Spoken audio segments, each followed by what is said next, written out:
somewhere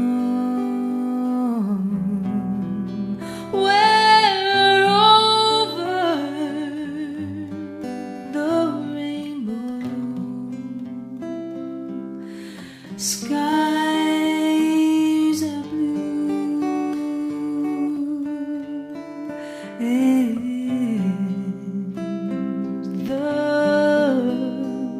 the dreams that you dare to dream really do come true. This month, we are talking about the power of commitment. Until one is committed, there is hesitancy, the chance to draw back, always ineffectiveness. Concerning all acts of initiative and creation, there is one elementary truth, the ignorance of which kills countless ideas and splendid plans. What would you do if you knew that you could not fail? You came into this life to give God a tangible, physical experience of the fullness and richness of living on the planet Earth, to express God. And as Jesus said, I have come so that you might have life and have it more abundantly. It's having a commitment, a true commitment, a past the point of no return commitment, a do whatever it takes commitment, to be and do that will bring it forth in and through your life. It's simple as that. Until we have passed the point of no return, we are only potentially committed. Passing the point of no return releases that potential. And only then is the full power of our commitment available to us, including the power to change our mind about what is possible for us to do.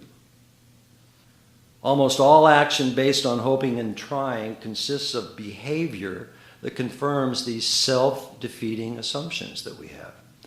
And this was recently demonstrated in the research of a major national charity which kept track of 10,000 people who said they would try to send in a contribution.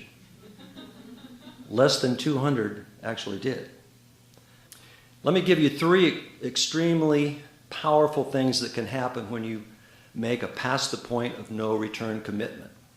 Remember, this is the context of being what you came here to be and doing what you came here to do. Commitment is actually a spiritual practice in that context. Because first, commitment actualizes responsibility, what I was just telling you about. I was going to have to be responsible for this. Committing oneself to bring about a wanted result is a silent declaration that I am responsible, that I am in charge of my life, that I create the outcome of my experience. Prior to being committed, we scatter our energy among many available options and fulfilling few, if any, of those options. But once we're committed to a specific result, however, our energy becomes focused on producing that result. We liberate our aliveness. At any given moment, everybody has the same amount of life to live. But the degree of our aliveness varies from person to person.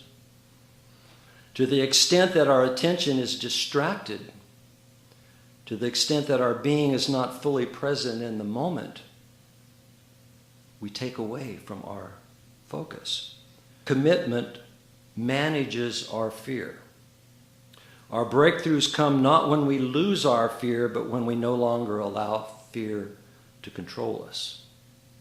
Managing ourselves in relation to fear makes it possible for us also to manage our relationships to all the barriers and obstacles to the results that we are seeking. This is the power of being committed. It makes all of our fears manageable. What bold, impossible promise could you make to yourself in the sacred space of this room this morning? What could you do to pass the point of no return in that commitment? Think of one action that you can take and commit to this week to move forward. The colors of the rainbow, so pretty in the faces of people passing by. I see friends